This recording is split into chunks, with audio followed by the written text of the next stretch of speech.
Right. So welcome back to Japan. Thank you. Thank you. It's great to be here. You've been here many, many times. Yeah. I saw your show many, many times, and it's so nice to see.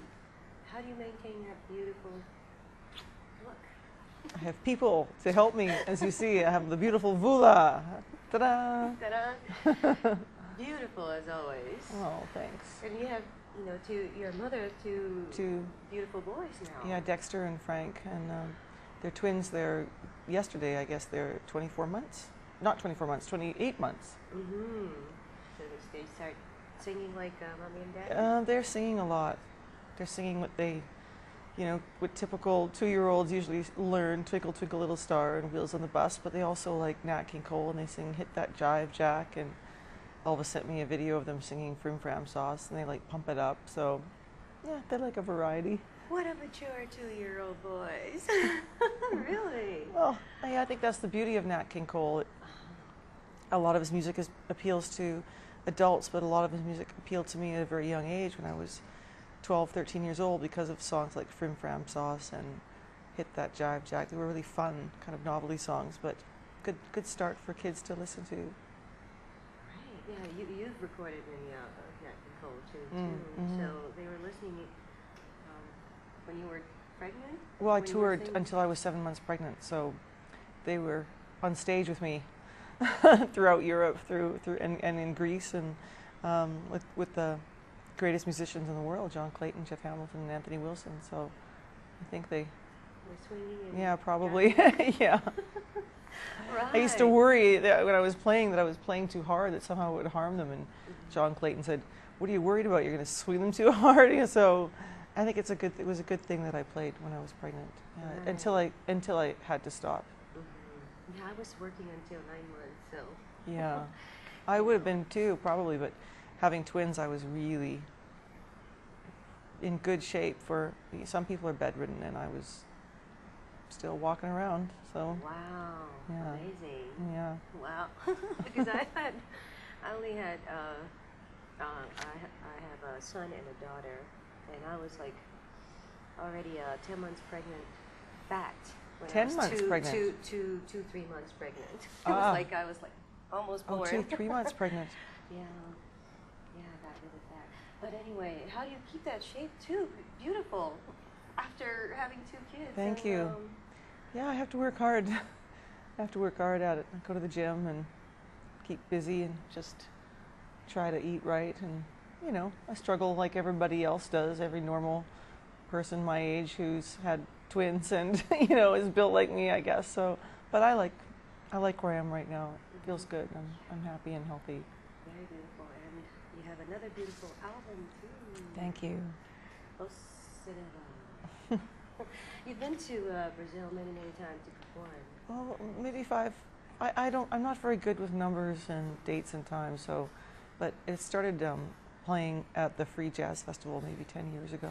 So, but recently I've been there twice in the last year and a half or so. Yeah, it's great. So, when did you, decide to make this Bossa album? Did you always have this feeling, or was it a time? Well, I've always played bossa novas and loved bossa novas.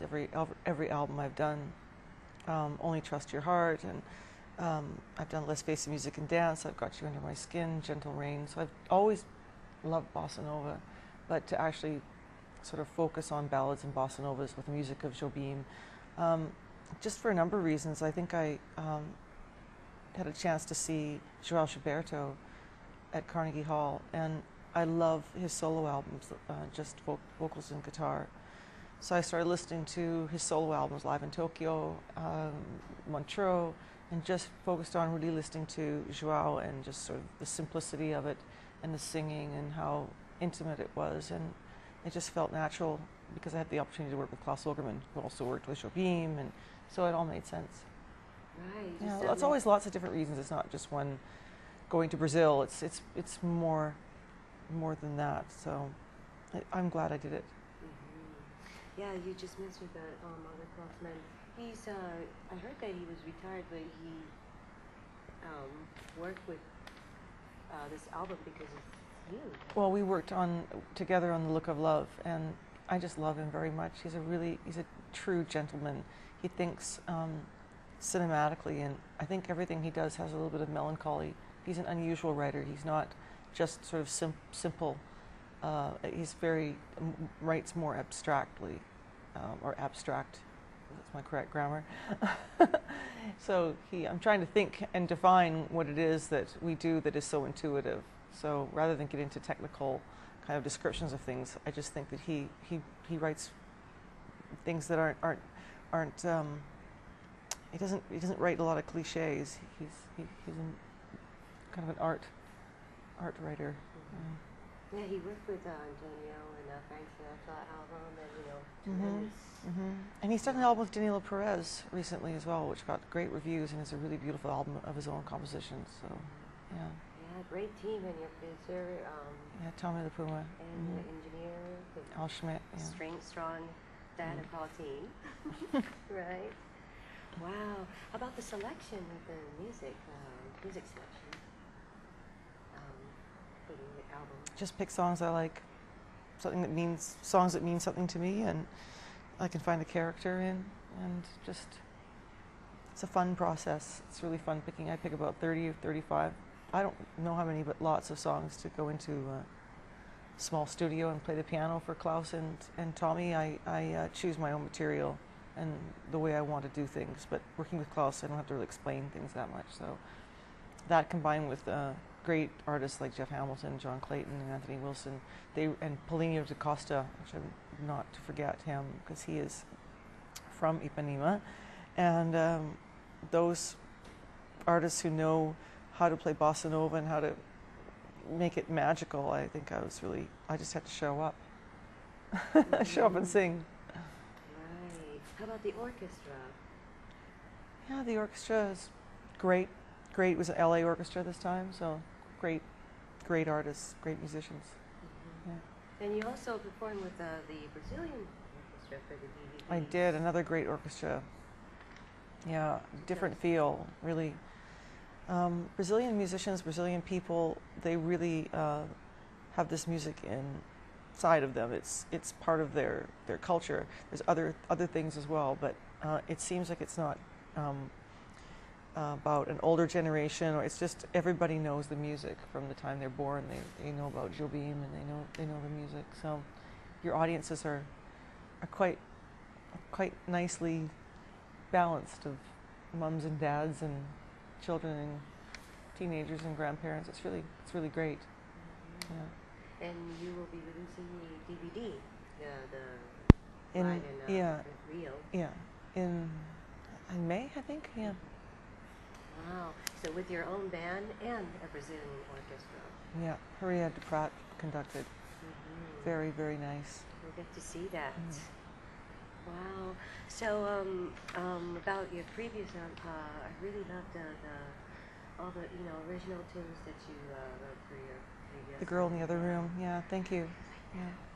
I like that album too. Yes, and I haven't heard it, but I've been listening to it's the satellite radio in the hotel. They have a vocal jazz, and I always like to listen to other artists, but they were playing a lot of my music, which was nice because I had a chance to kind of look back and listen to it. And yeah, it was a really important time for me, and I may write again, different style, but it was great to do that. Yeah, I always loved kind of called jazz standard, bossa nova tune, but that album was really special. Thank you. Thank you very much. The more I listen, more I like it. Thank you. So I was going to ask, when the record company people are not watching, do you have any plans to make that original album again? Because this time it's for promoting this album, so. Well, it's really important when you're doing a promotion, that you are not just selling this, new record, because I have 12 records out now, and when I'm going to be touring starting on Monday, and in my shows I'm not planning on just touring my record to promote my record. I'll do what's right. I'd like to do what Frank Sinatra did, where he just came on stage and just sang songs from all of his records. So I think it's really important to talk about the future, and that you move forward and talk about other records, because my audience that I've had has been very, very loyal. and a lot of different kinds of records. Some people prefer the Nat King Cole just trio. Some people prefer the original compositions. Some people just like the, relaxing bossa nova. So I can, when I perform live, I can do a mix of all those things. So I like doing that. Great. Yeah. And plan to coming back to Japan for the tour? I'd like to. I hope so. It's been a while. So part of me coming here and talking to you is in, looking forward to coming back to Japan for longer than 2 days. Maybe bring my kids. It'll be fun and get a chance to see some things and stay up past 8 o'clock at night. Domo arigato. Thank you so very much. I hope to see you very soon and bring my family with me. Thank you.